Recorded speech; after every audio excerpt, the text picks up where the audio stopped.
আজ ২৬শে মার্চ বাংলাদেশের মহান স্বাধীনতা দিবস। ১৯৭১ সালের ২৫শে মার্চ কাল রাতে তৎকালীন পাকিস্তানি শাসক গোষ্ঠীর হানাদার বাহিনী নিরস্ত্র সাধারণ বাঙালির ওপর ইতিহাসের ঘৃণ্যতম নৃশংস গণহত্যা চালায়। এর প্রেক্ষিতে মাতৃভূমিকে শত্রুমুক্ত করতে ২৬শে মার্চ স্বাধীনতার ঘোষণা করে বাংলাদেশ। স্বাধীনতা ঘোষণার পর মুক্তিকামী বাঙালি জাতি সর্বশক্তি দিয়ে হানাদার বাহিনীকে প্রতিরোধে ঝাঁপিয়ে পড়ে। বীর বাঙালি অস্ত্র ধরে দেশের স্বাধীনতা প্রতিষ্ঠায়। দীর্ঘ ৯ মাসের সশস্ত্র যুদ্ধের মধ্য দিয়ে লাখো শহীদের প্রাণের বিনিময়ে আসে জাতির কাঙ্ক্ষিত স্বাধীনতা। বিশ্বের বুকে মাথা করে দাঁড়ায় স্বাধীন সার্বভৌম রাষ্ট্র বাংলাদেশ। মহান স্বাধীনতা ও জাতীয় দিবস আজ। মুক্তিযুদ্ধে বীর শহীদদের স্মরণ করছে গোটা জাতি। সূর্যোদয়ের সাথে সাথে সাভারের জাতীয় স্মৃতিসৌধে শ্রদ্ধা জানান রাষ্ট্রপতি মোহাম্মদ শাহাবুদ্দিন ও প্রধান উপদেষ্টা ডক্টর মোহাম্মদ ইউনূস। পরে সর্বসাধারণের জন্য উন্মুক্ত করে দেয়া হয় স্মৃতিসৌধ প্রাঙ্গণ। এ সময় ফুলের শ্রদ্ধা জানাতে রাজনৈতিক, সামাজিক ও সাংস্কৃতিক নেতাকর্মী সহ ঢল নামে সর্বস্তরের মানুষের। হাসান আহমেদের ক্যামেরায় বিস্তারিত প্রান্ত পারভেজের প্রতিবেদনে। ভোরের আলো ফোটার সঙ্গে সঙ্গে ৫৫তম মহান স্বাধীনতা ও জাতীয় দিবস উপলক্ষে মুক্তিযুদ্ধের বীর শহীদদের প্রতি জাতীয় স্মৃতিসৌধে শ্রদ্ধা জানান রাষ্ট্রপতি মোহাম্মদ শাহাবুদ্দিন ও প্রধান উপদেষ্টা ডক্টর মোহাম্মদ ইউনূস। প্রথমে ভোর ৫টা ৫০ মিনিটে সাভার স্মৃতিসৌধের বেদিতে ফুল দিয়ে শ্রদ্ধা জানান রাষ্ট্রপতি।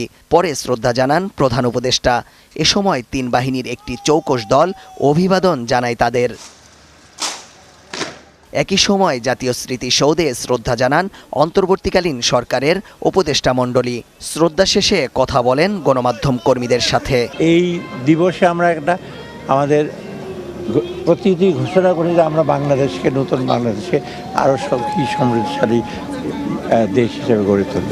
৭১ অর্জিত স্বাধীনতাকে আমরা রক্ষা করার যেই কঠিন লড়াই, সেই লড়াইয়ের একটা অন্যতম ধাপ হচ্ছে ২৪, এবং এই স্বাধীনতা সামনের দিনগুলোতেও বাংলাদেশে থাকবে। শ্রদ্ধা নিবেদনের মাধ্যমে আগামীতে হিংসা, বিদ্বেষ আর হানাহানিমুক্ত একটি সুন্দর বাংলাদেশের প্রত্যাশা সকল রাজনৈতিক দলের।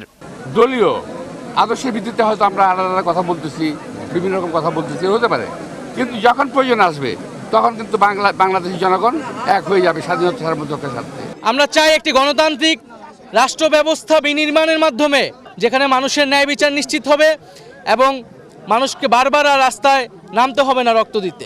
যে সকল শহীদদের আত্মত্যাগের বিনিময়ে বাঙালি পেয়েছে স্বাধীনতা, সেই শহীদদের প্রতি সকল বয়সী মানুষের শ্রদ্ধা ও ভালোবাসায় সিক্ত ছিল জাতীয় স্মৃতিসৌধ প্রাঙ্গণ।